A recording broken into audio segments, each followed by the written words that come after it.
कृष्णाय वासुदेवाय हरये परमात्मने प्रणतः क्लेशनाशाय गोविंदाय नमो नमः। जय श्री कृष्ण।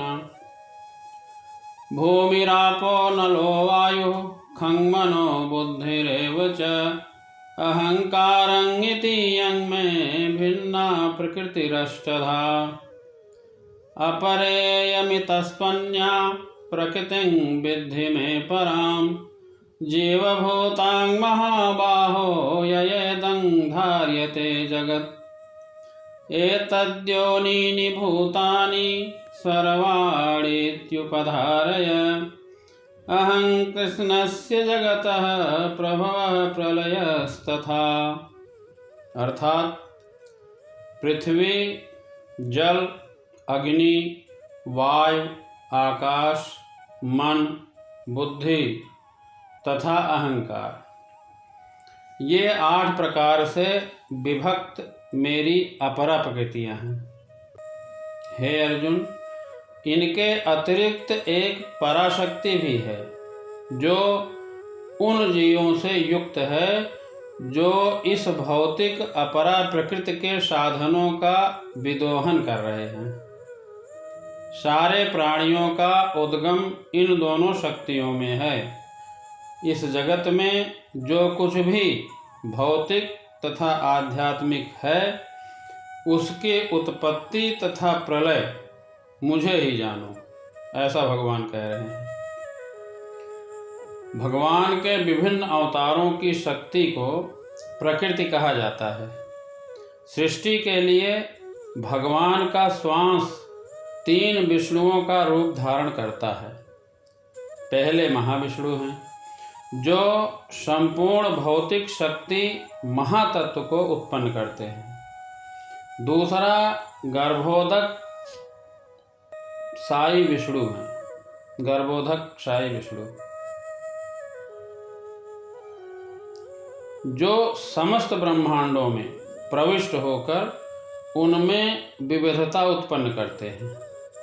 तीसरा क्षीरोदक साई विष्णु हैं जो समस्त ब्रह्मांडों में सर्वव्यापी परमात्मा के रूप में फैले हुए हैं और परमात्मा कहलाते हैं। यह भौतिक जगत भगवान की शक्तियों में से एक का क्षणिक प्राकट्य है। इस जगत की सारी क्रियाएं भगवान के इन तीनों विष्णु अंशों द्वारा निर्देशित हैं। ये पुरुष अवतार कहलाते हैं। भगवान की पृथक पृथक शक्तियां इस भौतिक जगत के घटक हैं। यथार्थ परम सत्य तो श्री भगवान ही हैं।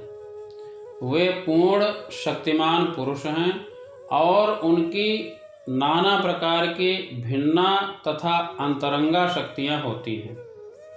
भौतिक शक्ति 8 प्रधान रूपों में व्यक्त होती है।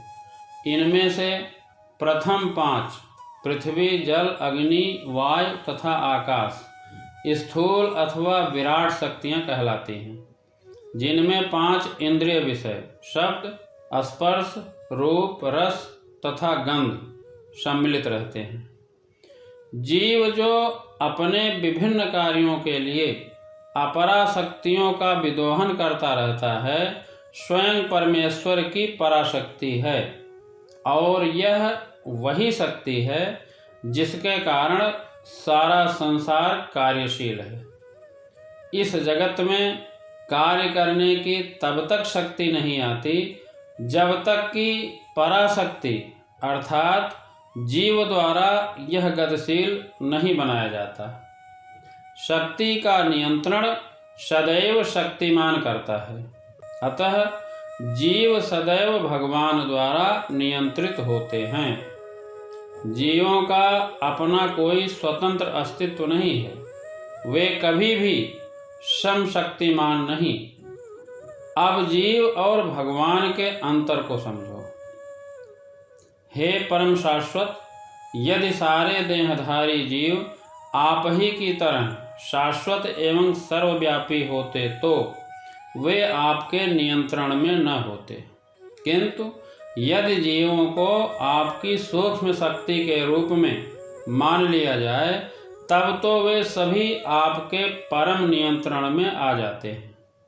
अतः वास्तविक युक्ति तो आपकी शरण में जाना है और इस शरणागति से वे सुखी होंगे। अतः श्री भगवान ही एकमात्र नियंता हैं और सारे जीव उन्हीं के द्वारा नियंत्रित हैं। सारे जीव उनकी पराशक्ति है, क्योंकि उनके गुण परमेश्वर के समान हैं, किंतु शक्ति के विषय में कभी भी समान नहीं है। स्थूल तथा सूक्ष्म अपराशक्ति का उपभोग करते हुए पराशक्ति को अपने वास्तविक मन तथा बुद्धि की विस्मृति हो जाती है। इसका कारण जीव पर जड़ प्रकृति का प्रभाव है, किंतु जब जीव माया के बंधन से मुक्त हो जाता है तो उसे मुक्ति पद प्राप्त होता है। माया के प्रभाव में आकर अहंकार सोचता है मैं ही पदार्थ हूँ और सारी भौतिक उपलब्धि मेरी है। जब वह सारे भौतिक विचारों से, जिनमें भगवान के साथ तादात्म्य भी शामिल है, मुक्त हो जाता है, तब वह वास्तविक स्थिति को प्राप्त होता है। इस संसार में जितनी भी वस्तुएं हैं वे सबके सब पदार्थ और आत्मा के प्रतिफल हैं। आत्मा सृष्टि का मूल क्षेत्र है और पदार्थ आत्मा द्वारा उत्पन्न किया जाता है। भौतिक विकास के किसी भी अवस्था में आत्मा की उत्पत्ति नहीं होती, अपितु यह भौतिक जगत आध्यात्मिक शक्ति के आधार पर ही प्रकट होता है। इस भौतिक शरीर का विकास ही आत्मा के कारण हुआ। आत्मा निकलने के बाद शरीर का अस्तित्व खत्म हो जाता है। एक बालक धीरे धीरे बढ़कर कुमार अवस्था और फिर युवा बन जाता है, क्योंकि उसके भीतर आत्मा बैठी है। इसी प्रकार इस ब्रह्मांड की सारी सृष्टि का विकास परमात्मा की उपस्थिति के कारण होता है।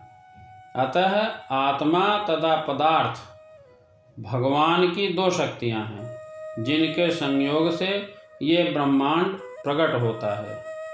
अतः भगवान ही सभी वस्तुओं का आदि कारण हैं। भगवान का अंश यानी जीव भले ही बड़ी बड़ी कंपनी का मालिक हो सकता है, बड़े कारखाने का मालिक हो सकता है, लेकिन वह इस विराट ब्रह्मांड का कारण नहीं हो सकता।